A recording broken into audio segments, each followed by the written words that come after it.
Alright, so I am going to make a strawberry rhubarb crisp. And I just got basically, it calls for 8 cups of rhubarb, but I did 5 cups of rhubarb and 3 cups of strawberries. Now, in there's some fresh down at the bottom. These were already cleaned and washed and frozen strawberries, so I just took those out. I'm sure everything is going to cook just fine. So obviously I need a bigger dish. I thought that would be good enough for the crumble, but I don't think I'm going to have enough space. There's enough space, but I don't have enough space to mix everything comfortably. So, but I'm going to try anyways. So then after this is all, I have my 8 cups of that. I'm just going to remeasure it and make sure that there's 8 cups. And then I'm going to make my filling and get that into the oven, and I'll leave the recipe in the description box. It's super simple. I just don't know it offhand right now. So, but here's my strawberry and my rhubarb. I'm going to go with my sugar and all that stuff on here that needs to be on here, and just kind of like let it set and juice a little bit together. So I'll be back whenever I get the stuff mixed together. Alright, so in here I just added a cup of sugar, I think it was a 1/4 cup of flour, and then there was a 1/2 teaspoon of cinnamon. So that's all that's in there. I'm just going to go give that a good mix. I just wanted to show you guys what it looked like before I mixed it.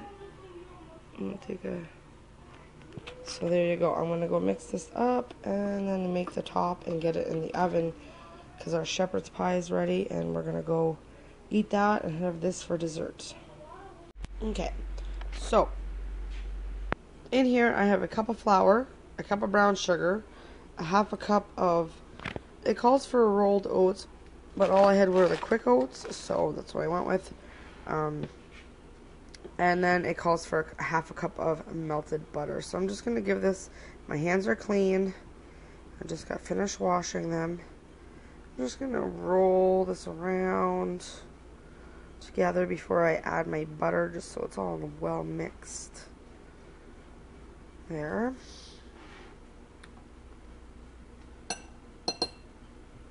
And I'm going to add my butter.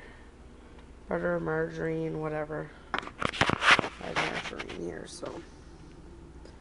And you're just going to give that a mix. And it should be kind of like clumpy when you're all done, and you can crumble it on to your mixture. Now I found that it made an awful lot of berries, so what I think I'm going to do is I'm going to check if I have some brown sugar, and if I do, what I'll do is I'll just kind of double up that recipe with the oats and the brown sugar and the flour and the butter, and then I'll just put one on here and one on here, and then I'll have 2. So that is what I'm going to go ahead and do. I'm going to go get that all mixed up, and then I'll show you what it looks like when it's on top. I might have enough for both of them. I don't know. I'll have to wait and see. But I'll let you know. Okay, so I have my oven on 375. I'm going to bring over my mixtures here. Don't mind the shepherd's pie on the side. That's what we had for supper. Alright, so this is my mixture. This is what I ended up with. It's just like a very non-stick. You could crunch it into a somewhat ball if you wanted to, but it breaks apart. So I just went ahead, and that's all very well mixed. I put my butter and all that in there. So I'm just going to go ahead with you guys at the same time and find out if one of these bowls will fill 1 or 2 of these. So I'm just going to take it, and as some people call it apple rhubarb crumble, other call it apple rhubarb crisp, whatever you choose to call it. It's probably just because you crumble it over the top like this, but I want to be very generous. Well, don't mind the mess. I'm gonna wait and see here. Just put it on. I think what I'll do is I'll make another one, because I want to make sure that there's lots on the top, so, and I don't have very much left. So that's what I'll do. I'll make the berries, kind of make a double batch, and I'll just double up the recipe when I make it, so that you guys don't have to make it twice. So remember that when I'm writing the recipe, it is already doubled, so you should have enough for your... I mean, it all depends. If you are using a big container like this, and you want to have your crumble, like you don't want to have, you want a thick crumble, I guess you could say. You could leave your berries in there, but I didn't want too thick of a crumble. I kind of want it to, you know, cook. I still want it to cook, so I'm going to go ahead and make another mixture of this, put it on top, and I'll have myself 2 strawberry rhubarb crisp, crumble, whatever you want to call it.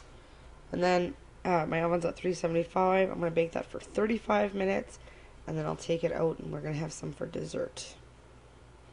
Alright, so the strawberry rhubarb crisps are out of the oven. Let's see, they're still boiling. This is what it looks like. This is the one that I used the brown sugar. And this is the one that I used the white sugar. So I'm going to let those cool down, and I got to get the kids ready because soccer's in an hour, and I'll probably have some tonight when I get back. So hopefully you guys like this little recipe. If you did, give it a thumbs up, and let me know your favorite fruit crisp, I guess. Alright, thanks for watching.